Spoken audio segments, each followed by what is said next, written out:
É difícil, interessante isso, né? É difícil de entender como que ele cria o MEI, não fala com o MEI, tem outras políticas até para esse público, mas não se comunica muito bem. O Lula, inclusive, em uma reunião do PT, recentemente, ele fala, o metalúrgico lá de São Bernardo do Campo, ele começa a ganhar 6, 7, 8 mil reais, ele não volta mais no PT.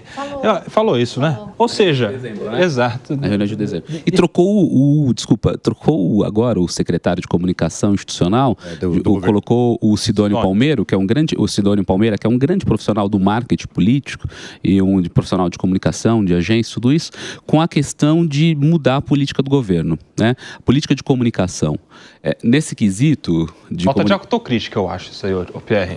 O problema, tá tudo lindo, o problema é quem comunica. Mas isso, é o mensageiro eu concordo. Que é o equivocado. A comunicação é fundamental, desde que você tenha um produto para comunicar, senão não adianta nada. A mensagem, ela é mais importante, na verdade. Mais bem importante. Mas existia uma bagunça ali um pouco na comunicação, né? Era o Stuquinha que cuidava do Instagram e ninguém mexia.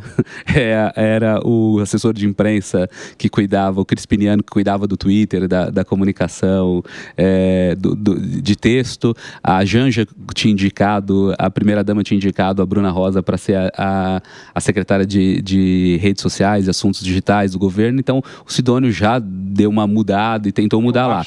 Só acho que a comunicação institucional, só para concluir, eu acho que a comunicação institucional ela não tem um papel da propaganda, que eles estão tão preocupados, né?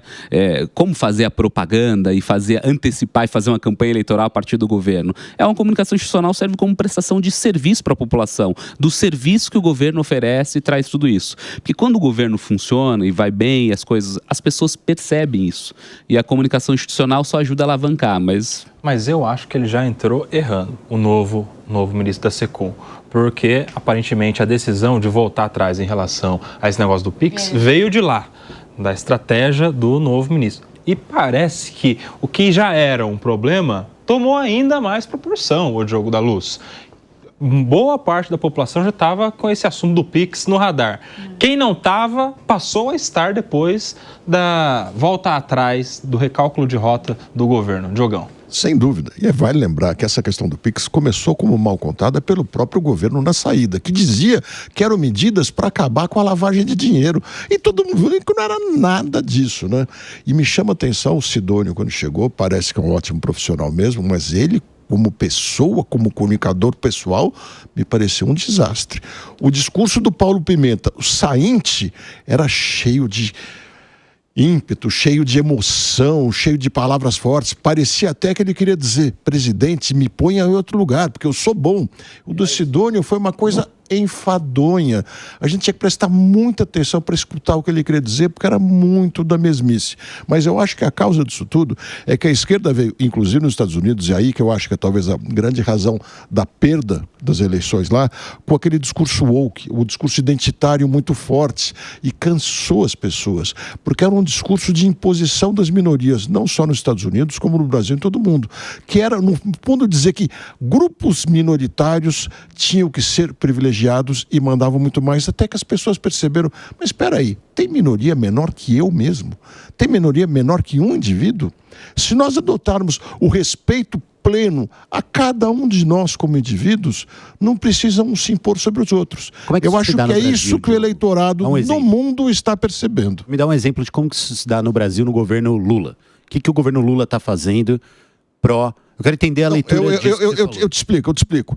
É que esse era o discurso muito forte, que isso tomava a agenda. Alguma ação concreta. Isso tomava a agenda. Quando eles perceberam que não era isso, eles pararam, diminuíram muito esse discurso no mundo inteiro, e aí apareceu um vazio, porque aí que se percebeu mesmo que o governo Lula não tem uma proposta de economia para o Brasil, não tem uma proposta de médio, de longo prazo para o Brasil. Você vai dizer, outros também não tinham, mas o fato é que o brasileiro está percebendo: esse governo está aí fazendo o quê? Ele não tem nada para me contar e não está me mostrando nada. Essa é a sensação do brasileiro, na minha percepção. Assim, eu acho que na economia é onde tem. Você pode questionar se ele está correto. Por exemplo, eu acho que é questionável o projeto do governo de tentar fazer com que o mercado de trabalho formal via CLT seja o carro-chefe da economia. Veja, uma coisa é a sua opinião, a minha opinião. Outra é que eu estou tentando entender a opinião do brasileiro em geral. Inclusive, pesquisas recentes mostraram que o brasileiro está mais para insatisfeito do que para satisfeito com esse governo. Eu acho que as pessoas, do ponto de vista individual, vão sempre estar insatisfeitas com a sua própria condição econômica.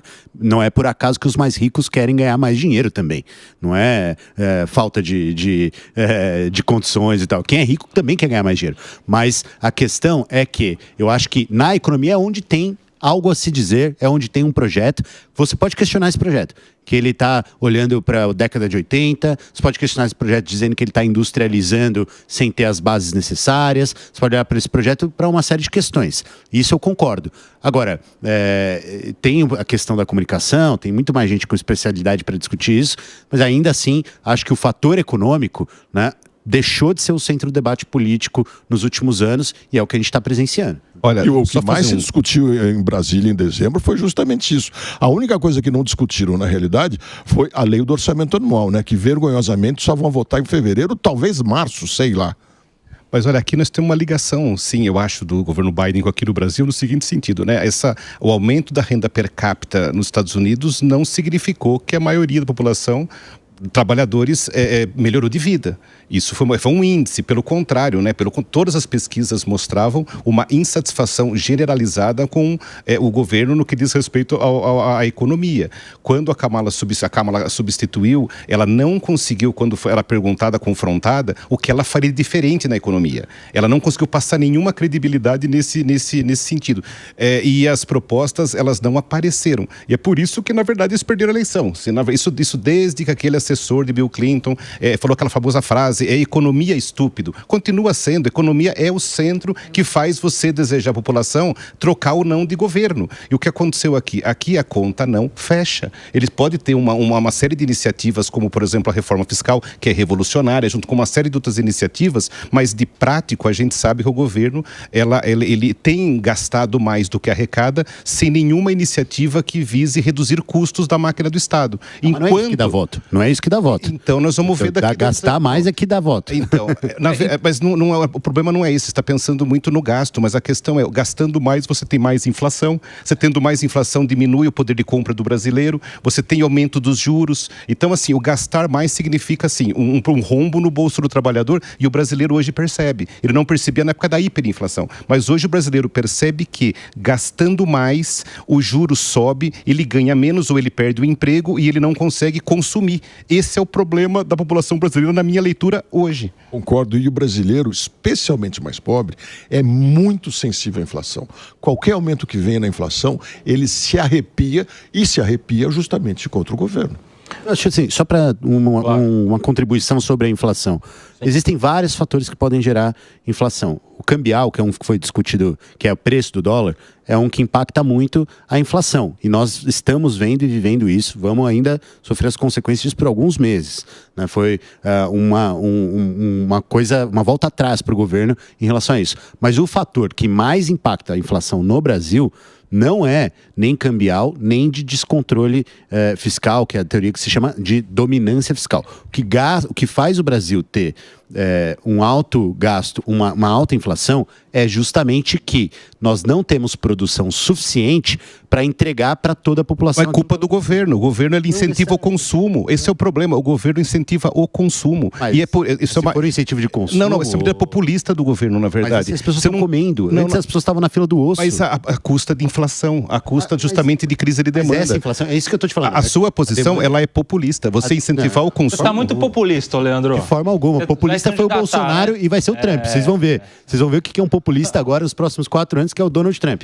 Mas o Donald Trump, Diogo, você pode aqui ir embora do programa, mas ele não é um liberal, tá? Só pra te contar. Mas pra contar pra mim? Alguma vez você me viu dizendo que ele é um liberal de verdade? Não, eu? Você tá jamais, jamais. Mas é só pra dizer que o Brasil, por que o preço de alimentos aumentou? Porque tem mais gente comprando alimentos e aí é oferta e demanda. O Brasil precisa precisa ser capaz de produzir mais alimentos, produzir mais bens duráveis e assim por diante, para não ter uma estrutura Vamos incentivar o Brasil a produzir mais alimentos. Como? Incentivando o MST. Como que a gente vai produzir o governo, do MST, o Brasil a e a produzir agricultura mais familiar alimentos? desempenha um bom papel nisso. Os economistas têm sempre uma explicação sofisticada para tudo. Não é sofisticada, Inflação não é aumento de preços. Aumento de preço no supermercado é consequência da inflação.